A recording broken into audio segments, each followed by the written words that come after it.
Welcome back to The Path to Happiness, an introduction to the unification principle. I'm your host, Dr. Tyler Hendricks. As we saw in our last session, the Bible doesn't paint a pretty picture of our performance as God's children. Adultery, murder.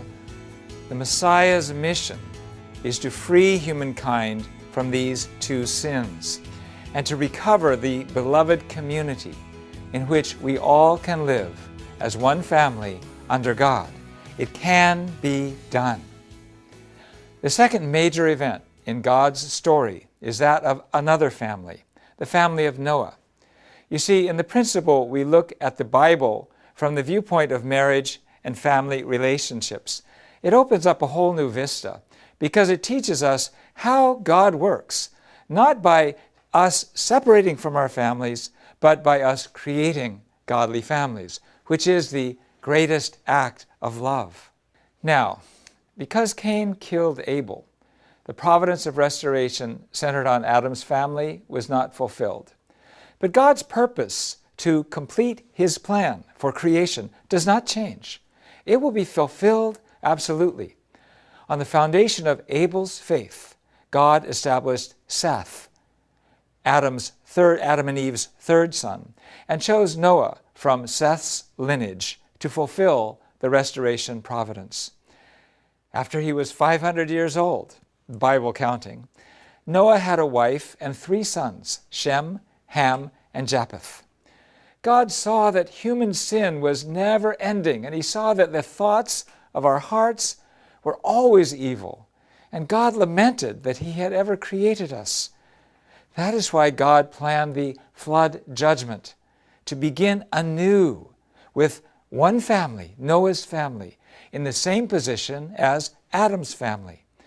Noah's family, therefore, had to establish conditions of indemnity to make the foundation for the Messiah, in order to complete the restoration providence. The central person to establish the foundation of faith was Noah. He was the second ancestor of humankind, called 1,600 years and 10 generations after Adam. God blessed Noah the same way He blessed Adam. Noah was a righteous man, blameless in his generation, who walked with God. He followed God's instructions absolutely, and he built the ark, even when the world around him mocked him and his family didn't understand what he was doing. Under these conditions, God was able to render the flood judgment when Noah was 600 years old. So Noah became the first father of faith. On the foundation of Abel's blood, he fulfilled his role as the central person when the earth was corrupt and full of violence. The ark was the conditional object for the foundation of faith. Noah was able to establish the foundation of faith by building the ark. The ark symbolized the new creation. The 3-story structure meant the 3 stages in the period of growth. The 8 family members who entered the ark, Noah and his wife, and their 3 sons and their wives, represented the 8 people recorded in Adam's family, as well as all humankind. And the animals represented all things in the universe. The reason God judged for 40 days of rain was to indemnify the 4-position foundation in each of those 10 generations from Adam to Noah that Satan had claimed. 40, therefore, represents separation from Satan to make the foundation of faith. And it shows up again and again in the Bible. For example, there is the 400 years from Noah to Abraham, 400 years in Egypt, Moses fasting and prayer for 40 days, the mission of the spies in Canaan for 40 days, wandering in the wilderness for 40 years, the reigns of Saul and David and Solomon, kings of Israel, each were 40 years. Jesus' fasting and prayer was 40 days. When Jesus returned after the resurrection, it was for 40 days. The events that came Now, after this 40 days, Noah's 40 days of the flood judgment had profound implications for the future of heaven and earth. And it's very interesting. Noah sent a dove from the ark once every 7 days. The first sending represented Adam being sent to the earth.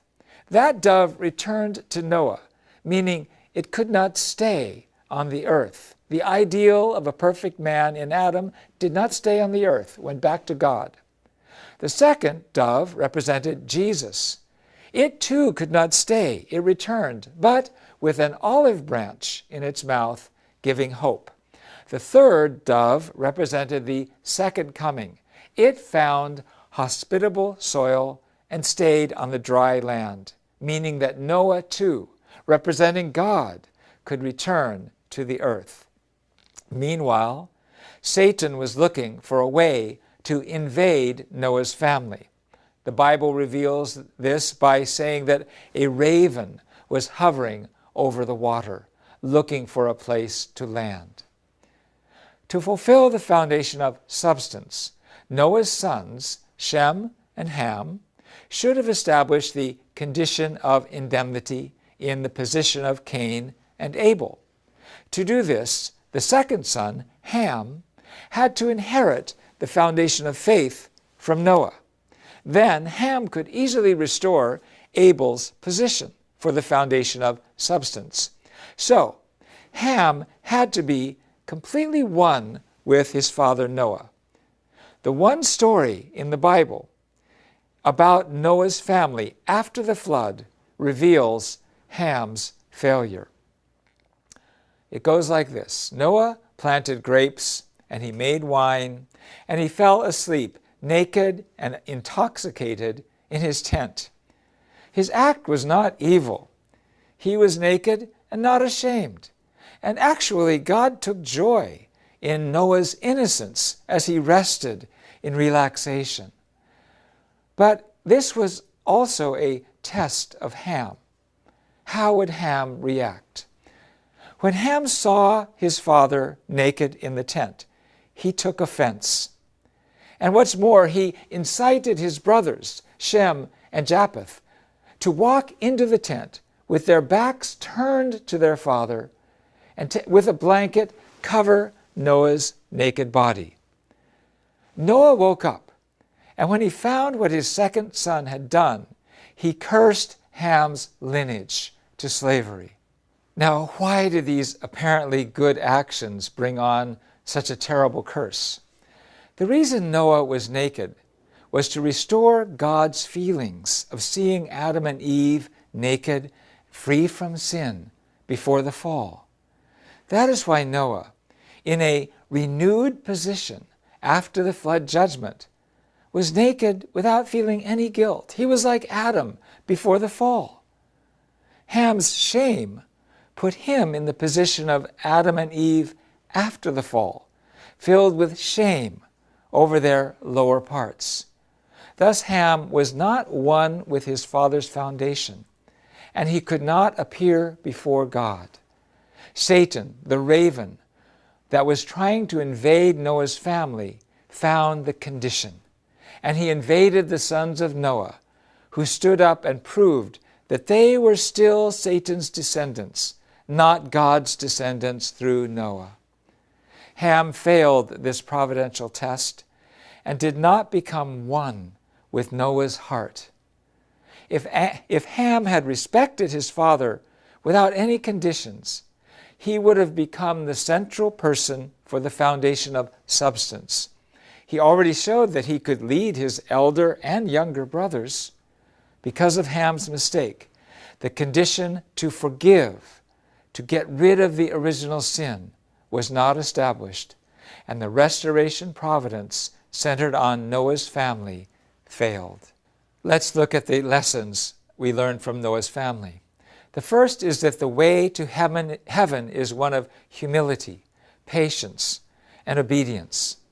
Even if Ham was unhappy with what he saw Noah do and didn't understand Noah's actions from an ethical point of view, he should have meditated on how his family was saved because Noah endured so much suffering and criticism to build the ark. He should have known that Noah's actions had a reason, that God was working through his father, even if he didn't understand how. Thus he should have disciplined himself and been patient instead of rushing to judgment. The second is that God judges according to the results of every detail of our actions. Because of Ham's seemingly small mistake, God had to sweep away Noah's family entirely. The third is that if the central person does not fulfill his responsibility, God will replace him or her with another. Well, what happened after Noah? After 400 years and another 10 generations, God called upon Abraham to succeed in the position of Noah. So far, we have 2 batters up and 2 batters down. We're down to the last batter, Abraham. Human race isn't doing so well. And actually, Abraham has a lot of problems at the outset as well. But in the final tally, God turns out to be the God of Abraham, Isaac, and Jacob. How did that happen? The story of Abraham and his descendants is rich and powerful. We'll start in on it in the next session. Thanks for listening, and God bless you as you build your ark.